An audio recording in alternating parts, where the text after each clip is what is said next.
Hey everybody, it's Chris, bringing you a review of the Latitude 64 Sarek. This is their first overmold disc. It is a putter. You can see on the overmold, not much of a bead. The core does drop just a little bit below the outside ring, so you get a feel almost like a bead, but not quite one.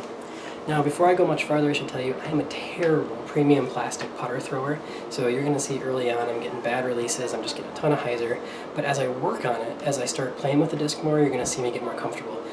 Especially when I get to the course toward the end and I start hitting some of the shorter holes, this disc really hit its groove for me, and I could see why I think people are going to love it.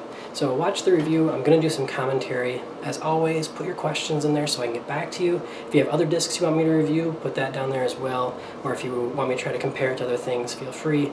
I put it up against a Crown because I thought maybe they'd be similar after a couple test throws.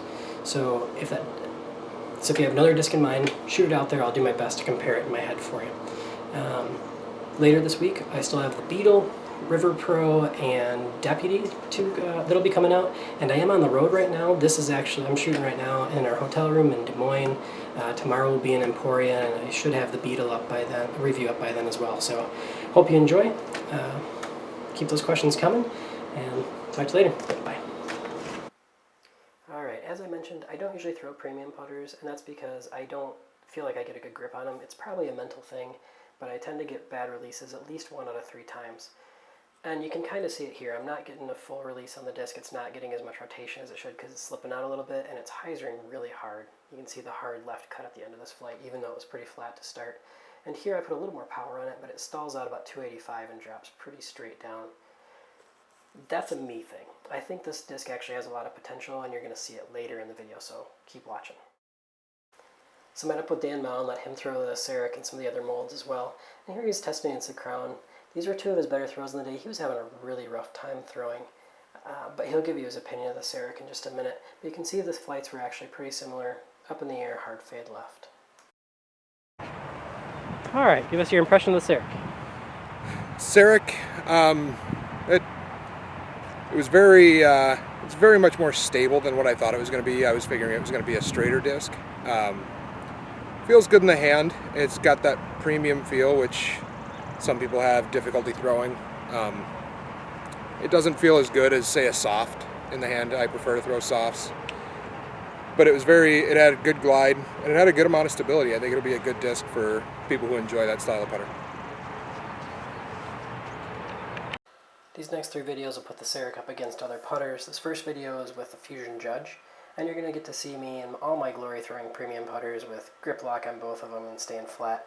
You can see the Sarek has a little harder finish than the Fusion Judge, and then I'm going to put it up against the medium Crown in a second. You'll see the difference there as well.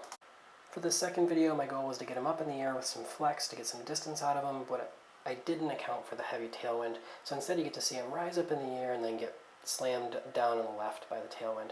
So you get to see what they do performing against one another, but not necessarily what their potential was on this shot. For the third video, you're going to see both discs get a lot of height on them, and the Sarek is actually going to drift super far left, which is interesting because, as I said, I felt like it was the less overstable of the 2 discs, but it did end up more left on a couple of the throws.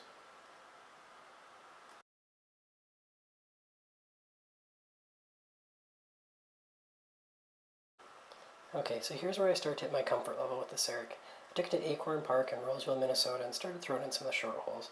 Here you can see it's like 240 up the hill, and I'm just allowed to throw it straight and let it fade, and that's exactly what this thing does. Here again, I get to put some power on it, let it fade, ends up 15-20 feet from the pin.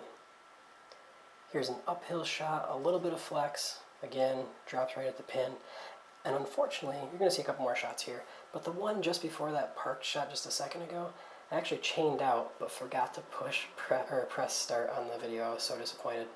Here's a great out of trouble shot, stays under the branches, skips up on top of the hill, puts me in a really good position. And here's just me cranking on it. You can see it gets up some nice air. It's kind of into the sunset, but you're going to be able to see it fade. It covered a lot of distance. I was really impressed by this disc by the end of the round. As we watch that park job one more time in slow motion, I want to say thank you to Latitude 64. I really think this first venture into overmolding has been a success, and that the Sarek is going to be pretty popular out of the gate. If you thought this review was helpful or informative, please feel free to like it, share it, or even subscribe, and thanks for watching. Bye.